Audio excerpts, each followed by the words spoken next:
All right, thanks so much for joining us today on A Frank Conversation. Obviously, we are not in the newsroom, not in the studio either. The office space is the outside. You know, you can always check this out on 10 Tampa Bay Plus as well as the 10 Tampa Bay YouTube page. But I want to show you this right here because we are taking you inside someone's home as we discuss alternative forms of living.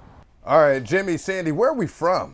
Originally, I know, it's always a tricky question. It's like, do you want where I'm originally from? New York City, Queens, New York. and I grew up in Tacoma, Washington. Wait, what? Yeah, opposite ends of the country. We met in Las Vegas, go figure. And we lived in Las Vegas for about 20 years or so. Yeah. And that's what we called home for many years. But over 9 years now, we've been living full time in the RV or living around the world. And so it's always a loaded question, like, where we're at right now. Dollar, you were not going to say Dollar Tree. You literally embraced the entire map. Yes. Yeah, 100%. How did this happen? Oh, man. And so you got a great story on that one. Okay, so we had our 3 kids. The kids were now going to school, our 2 daughters. And at the school that we were going to, there was 2 schools next to each other and this one combined parking lot. And it was a nightmare every single day. Driving the kids to school and picking them up, it was a struggle. And so, you know, I'm thinking, kids are in school, this is what life is, right? You have your kids, like, life's going, we have our business. But every single day, I was like, this is so frustrating. Like, is everybody here okay with this? Like, it was just drama every single day. And, you know, day after day, a couple of years now, the kids were going there.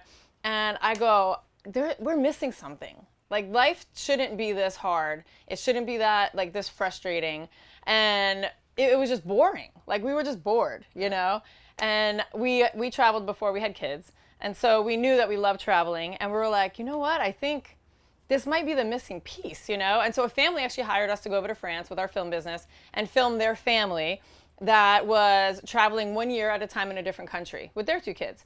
And so I'm like, So we got to spend a week with them, and we're like, holy crap. Like, it blew our minds. You could really do this? And she's like, have you heard of World Schooling? I'm like, no. She goes, join that Facebook group. I joined the Facebook group, and then I just started scrolling, and I go, that's it. That's the missing link.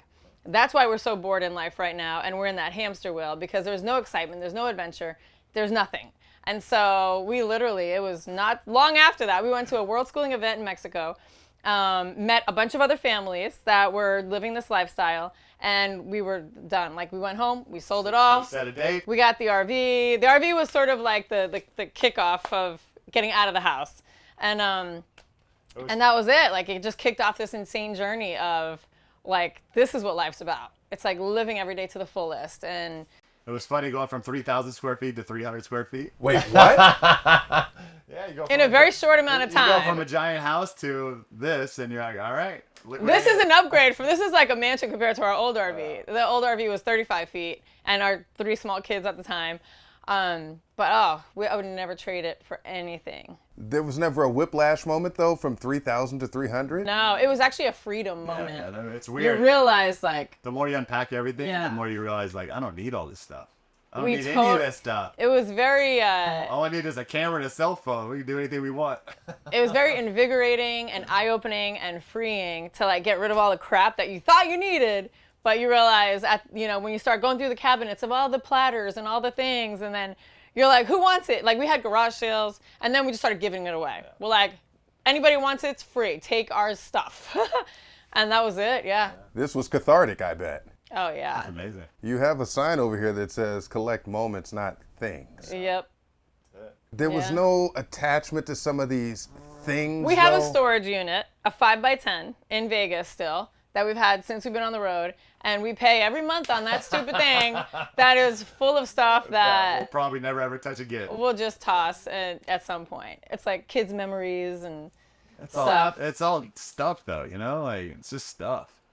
So then, was there ever a moment that you all arrived and said, I'm sitting in the driver's seat of this RV, I'm sitting in the passenger seat, this is really happening? Yeah. Oh, yeah. So we do a lot of meditation. They always say, go back to a moment that was transformational in your life. And we always go back to the moment that we're sitting in the driveway, pulling away from everything that we'd ever known and setting off into the unknown. The unknown. This is like, Yeah. holy crap. Like, we're not tied to anything anymore. We can go, do, be, whatever.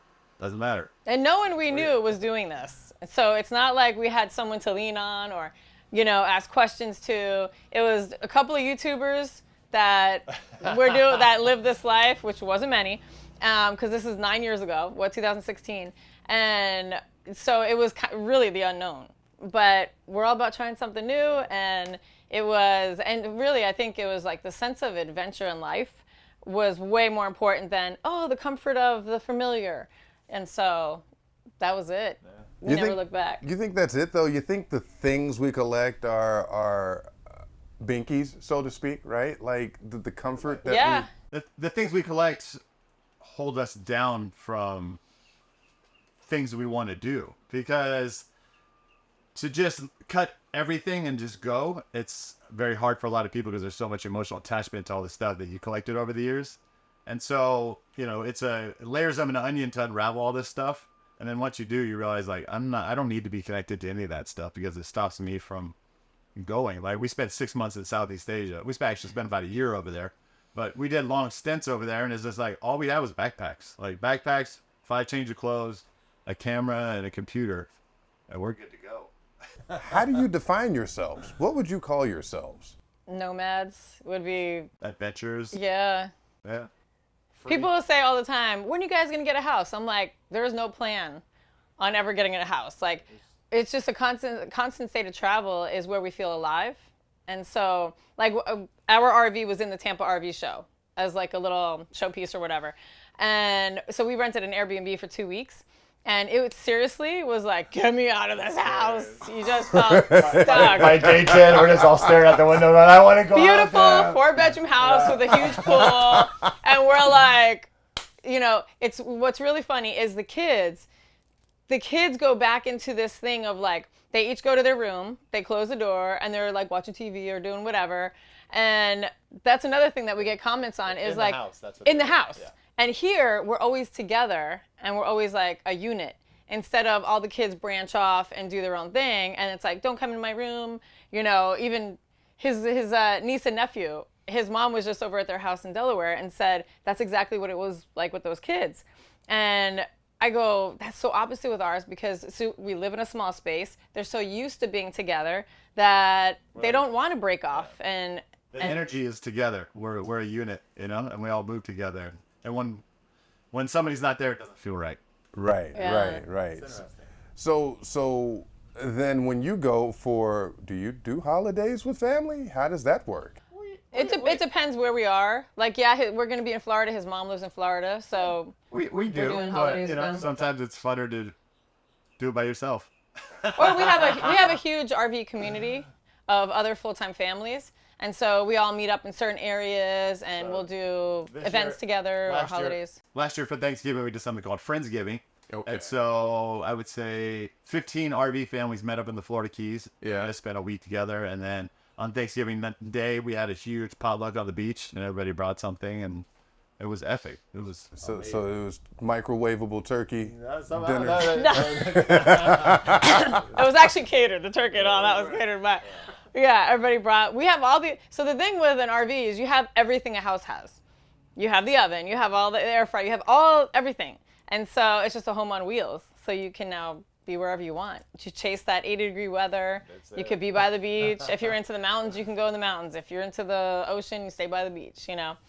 So it's like you have the best of both worlds. And so the Airbnb felt more confining. Oh yeah. It was bigger, but we felt more disconnected from each other. Yeah. We didn't feel whole as a unit, We talk about the cost of living, which is what pushed some of the folks that we spoke with into boats full time, into tiny homes. Mm-hmm. You all have lived in Vegas for some time, and New York and Washington, expensive areas as well. Now you consider the cost of rent, the cost of a mortgage, and then the cost of this. How does it all compare? This is so much cheaper, so much. When we moved into the RV, we couldn't believe instantly how our expenses dropped because there's no utilities, there's no power, no sewer, no water, no electric. You got your cell phone, that's your internet. We have Starlink, but For example, we bought that RV. It was what was it? 1999, and we spent $19,000 on it. So we paid cash, and so we had no overhead, like no house payment.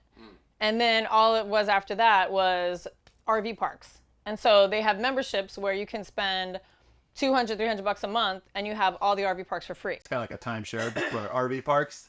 So you buy a membership. If you're very smart about doing this lifestyle, you can seriously have the overhead as low as you want.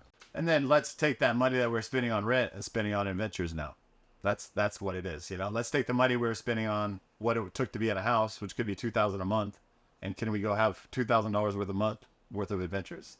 Well, the cost of living now, $2,000 to $3,000 is probably the average if you're renting or on the low side of a mortgage, right? Then on top of that, you have all your utilities, the homeowner's insurance and all of that, and your taxes.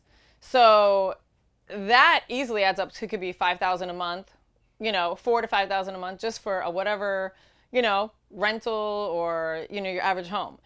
In this, your overhead could be as low as $1,000, $1,500 a month, and then the rest goes to adventures, not just bills. And so we have friends where they tell us what they're paying a month, and I'm going, oh my. Yeah, for a house. I'm like, what? You could be out living life, than just have the four walls, You all, I imagine, have become closer than you ever would have imagined now, right? I mean, you talk about as a whole, your family. One person's not there, it feels out of place. But you two, as a married, how long have you been married? Let's see. 17, 18. And we always married 2007. We gotta wait for our Facebook reminder to remember 17 how much, years. we've been married. Actually, July 21st is our anniversary, and so. Well, congrats in advance. Thank you. So 17 years, 17 and years. you all, I imagine, feel closer than you would have figured day one with this lifestyle? I think we were always sort of like this from day one, but Yeah, it's nothing. People are like, how do you stay so close with your spouse? How do you stay so close with your family? It's like, well, we really enjoy each other's company. We like being around each other. So if there's an issue where somebody's like, I can never be around, couples tell us all the time, I don't know how you do it. Or like, are you guys killing each other yet? And I'm going, no, like, it's not about that. The space, yeah. So where do you want to be ultimately, or does that depend on the season? Ultimately, it's always going to be warm weather. We love close to the water. We love tropical. We love tropical. And so we've crisscrossed the United States dozens of times. Yeah.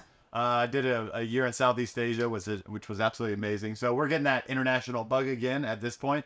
And so later on this year, 1 year we traded things for experiences. And so we spent Christmas in Thailand instead of doing the whole, Christmas explosion.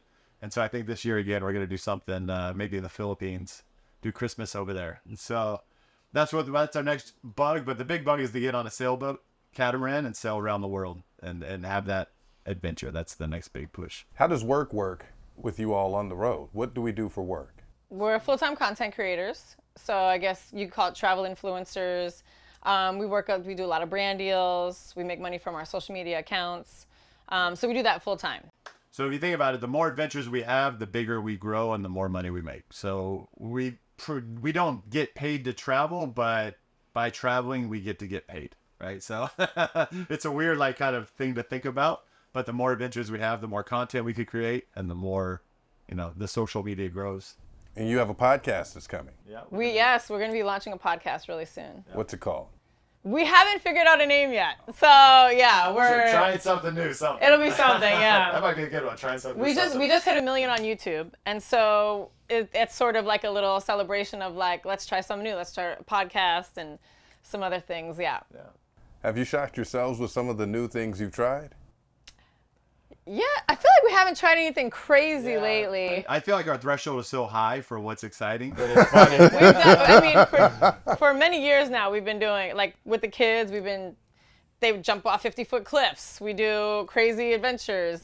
Cage diving with great white sharks. We've done a lot of things, but now I think I feel like we've been boring lately. And so now we're like, okay, we have to get things going again. We actually just started a challenge, a trying something new challenge, where we're gonna give $1,000 prize to whoever the best trying something new of whatever it was. So you send in a video clip of you doing something out of the box, out of the ordinary. You trying something new, and then we're gonna compile the best 10, the top 10, and then the viewers get to. We're gonna have the audience choose the winner, and then we're gonna give them $1,000 because we're very passionate about the whole trying something new and getting out of your comfort zone and breaking out of the box. Sure. So many people we know, our families.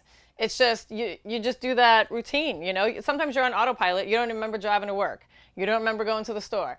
And so we love, you know, sort of like shaking people up and being like, hey, what did you do? Like, what's new? Like, what have you tried? And so, yeah, since we hit 1 million, we're like, all right, we want to put a bunch of things together to sort of celebrate that and give it back to the people. Like, what are you trying that's new? Sure. You mentioned you're traveling as a family. So school, how does that work? School, it's more unschooling, and so it's self-directed with the kids, and so we follow what their passions are. Like Nixon over here, she started her own business at 12, making bath salts and all of these kind of things. Like we really want to have them be entrepreneurs and not just necessarily just get a job.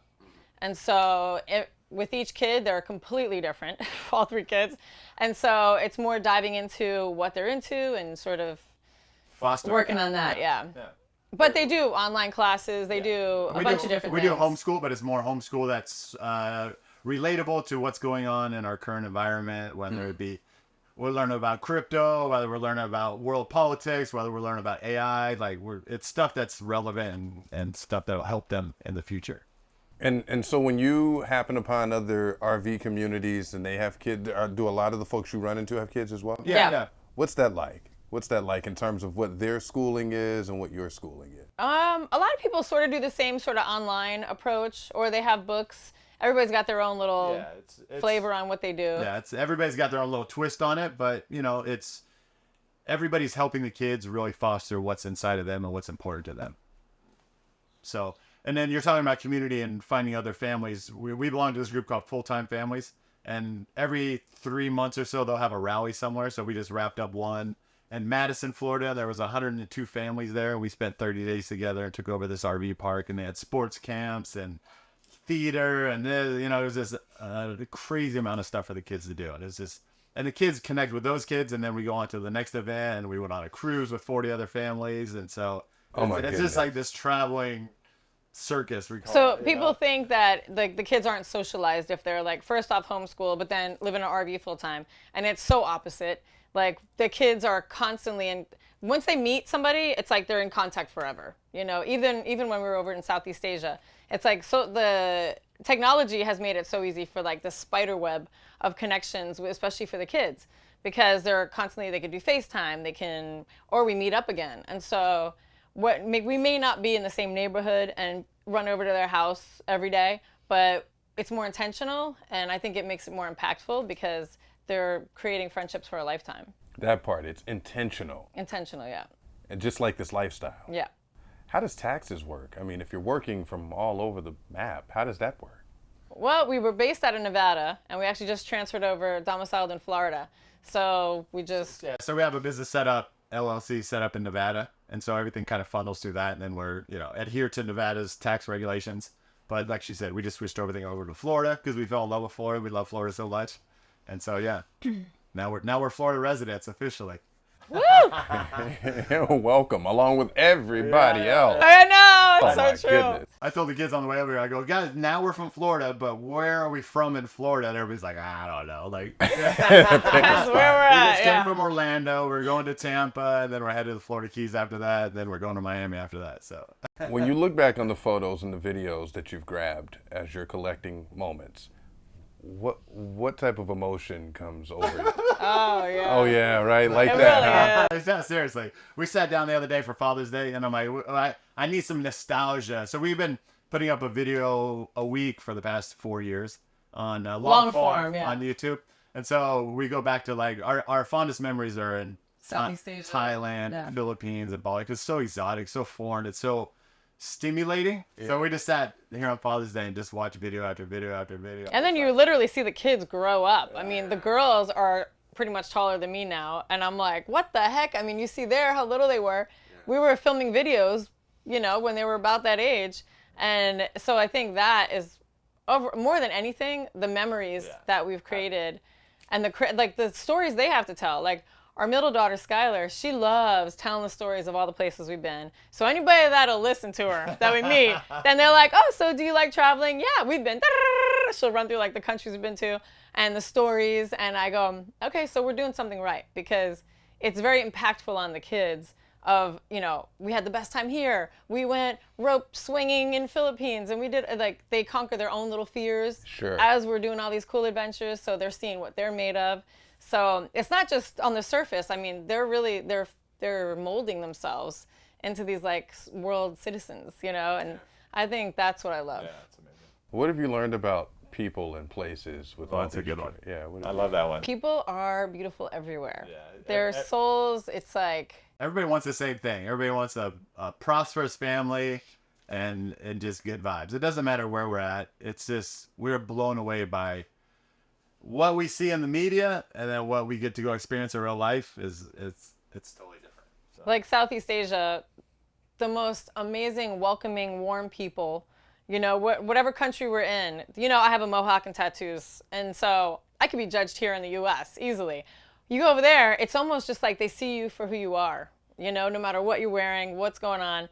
And it was just so beautiful. You know, whether they have no money, they're living on a pallet on the road in Manila, they're still so welcoming and so just sweet that it makes you realize, like, everybody's just... We were in bowling. These guys are like so over the nice, like crazy over the top nice. I'm like, what do you... What do you want? That's That's the Western That's way the, of it's, thinking. yeah, that's the way we think, right? Americans, like, what are you want a trying to get? Bigger tip? Like, why are you so over it? And he goes, we believe in karma in the afterlife. He goes, I'm just trying to get a better one next time. It ain't got nothing to do with you. I'm just trying to get a better life next time. I'm like, oh, okay. Like, It's just being a good person. Yeah, it's crazy. Yeah. So I think that's something that and for the kids to see too, is the world is not a scary place. You know, obviously there's places you don't want to go to, but overall there's beautiful people everywhere. You know, it's more of a welcoming vibe instead of what are you doing here, you know? And so that's what we really want the kids to get the most out of this whole experience, is because as they get older, I don't want them to know just this little part of their life. I want them to know, like, you can travel all over the world and you're welcomed and accepted and can make friends. yeah, and then when they get ready to settle down, they've touched pretty much the whole country. So what resonated with you, and now we can go to that spot. Or around the world too, yeah. Yeah, around the world. This is almost something like a superpower. And I mean, I know James Baldwin said that kids haven't always been great at listening to what we say, but they do watch what we do. And this is the example that you all are setting. And I find it fascinating that you all were so busy living life that you didn't realize the impact of some of the things, like the pandemic that was happening at the time, in terms of just like, I'm going to squeeze every ounce of living out of the lives that we have. I'm not going to stand still and let this take that away. That is quite the contrast, because I was immersed in it with the coverage that I was doing. I was living in Cleveland at the time. And just the numbers, you know, there are faces and names and families behind those numbers, but just being immersed in it, but really craving what you guys had, an opportunity to step outside and just exhale. We got caught up in the beginning too. The first 2 weeks. Oh my God, it's 1,000 a day. It's 2,000. We run downstairs. Well, we filmed the last convention that was in Las Vegas right before it hit. And during the convention, everyone was sort of like nervous, the whole chatter about COVID and what's going on. And it hasn't hit Las Vegas yet, but they were wondering if they should cancel this convention just in case. And we were micing people up because we were filming like a booth. And this one guy I'm micing up, like his body was so 105 hot degrees, and he was right? coughing. And I'm going, babe, I think he might have it. I don't know, something's going on. And literally, like, the first case in Nevada came out, and I was just like, oh my God, like, this is serious, you know? And so from that point on, we were like watching the news, the numbers every day. We wake up and like, oh my God, what's happening? And it was like 2 weeks, and then I go, we have to stop. Yeah, we gotta stop. We have got to stop. Like, I'm an empath, and so I'm absorbing everything, Yeah. and you know everything that was going on, and I go, this is just bad for health right now, and so that's what we did. We turned it off, and we did not turn it back on. Watching TV, we saw that Florida was wide open and people were partying on the beaches. So we're like, we're hightailing. Let's go to So Las Florida. Vegas was one of the first ones that got shut down. Like they closed down the strip, like boarded up everything, and we're like, this is eerie. I feel like I'm in like an apocalyptic movie. What have you learned about yourselves in terms of how you view people and the world versus how you may have before you really opened up the outside? Yeah, that's a great question. Well, I mean, the only thing you know is what you see on TV, right? About other parts of the world because you've never been there. And so, like Mexico, before we went to the World Schooling Summit, it was like, oh, Mexico, you know, is it safe to bring kids? And then we get there, and it just blew the doors off. Like, oh.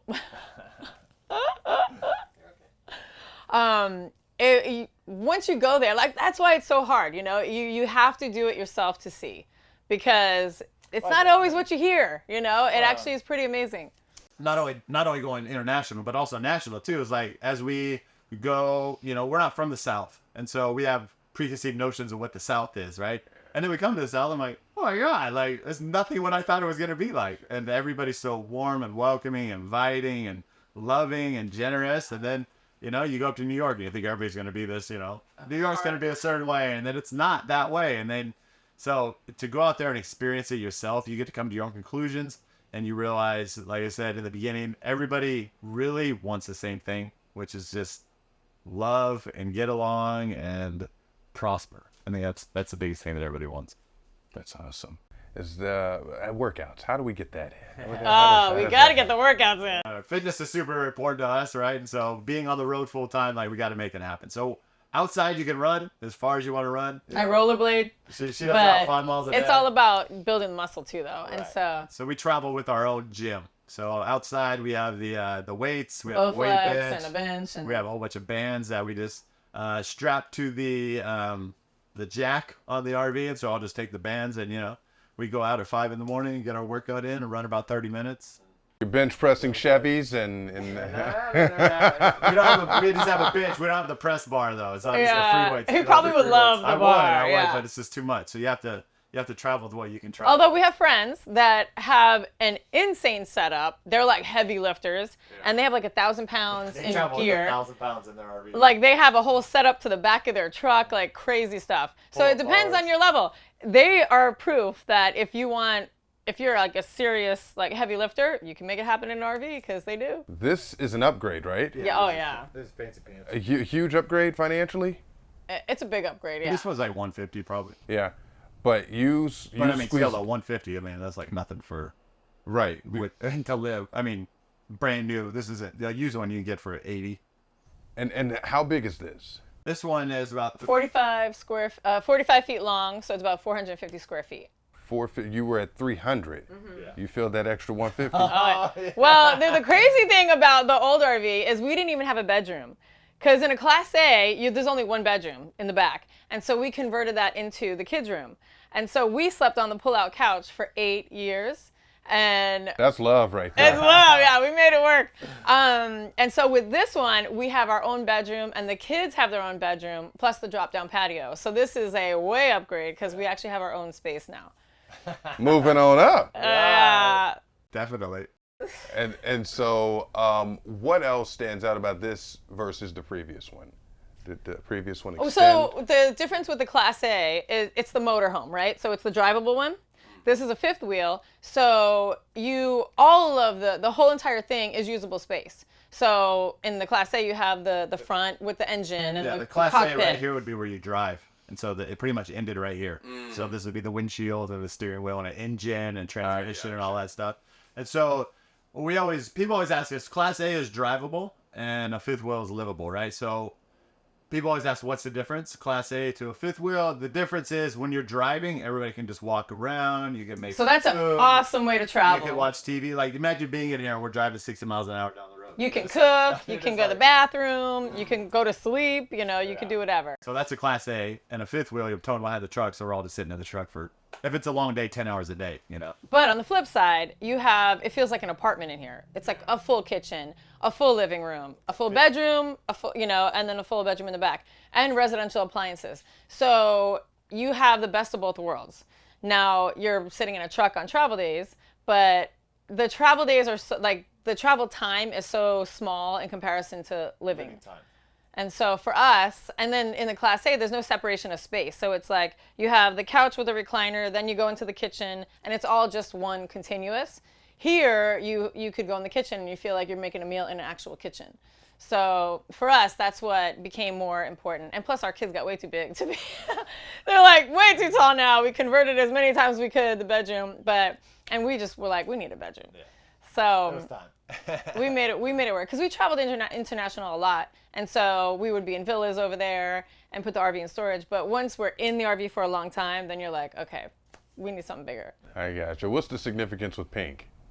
The color, you know, so I had long hair and I was just sick of it, and so I chopped it all off. I did the sort of the mohawk style, and I was like, let's do some. I've always been into colors and doing crazy stuff with my hair, and we did pink, hot pink to start with. And then I tried other colors, but I just always go back to pink. And now pink has sort of evolved into our brand, and now the RV, and now the decor. And so it's just a fun color. I was never like a pink girl. Like, it was never like, pink's my favorite color. But I don't know. Now. Hot pink is sort of like, I don't know, black and hot pink is like my thing. And if you look at our logo outside, I want you to look and see if you can find the secret hidden mohawk in there somewhere. I'll have to take a look. Your little guy has the mohawk as well. He did. Yeah. All the kids have had a mohawk Actually, at some point. our middle daughter had a straight up mohawk just like mine for what, a year or two. I think our biggest message overall is to really inspire people to get out there and try something new. That's why we love the name. That's why we do the things that we do, because, you know, it's our mission deep down inside to show people that there is another way to live. There's another way to be connected to your family, and there's another way to explore the world. We get so programmed to think it has to be a certain way, and to break those chains of that program that could be handed down from generations, it's very freeing. And then you get to set your own, you get to set your own story in place, and then make those memories with the kids. And that's why we do all this stuff, is really just for adventure, to have core memories and just have a great time. I love it. You guys have broken the matrix, right? I try. We realize there's only so much time that you have with the kids too. And so it's very limited. And like, our oldest daughter is 15. And so people are like, you have 3 summers left. And I'm like, what? Don't say that, you know? But yeah, it is. It's like, life is what you make it. And we have so many people message us and be like, all right, I think we're going to do it. My husband just quit his job. We're going to hit the road. And I know the excitement that they're feeling, because you feel like we're about to do this like crazy adventure, and we don't know what's ahead, but we're so excited about it, you know, and breaking that hamster wheel. All right, big thanks to Sandy and Jimmy for joining us on A Frank Conversation as we talked about their home and how they live all over the world. In fact, if you want to check out the other conversations on my podcast, A Frank Conversation, check us out on 10 Tampa Bay Plus, as well as the station's YouTube page. And until next time, take care of you and yours.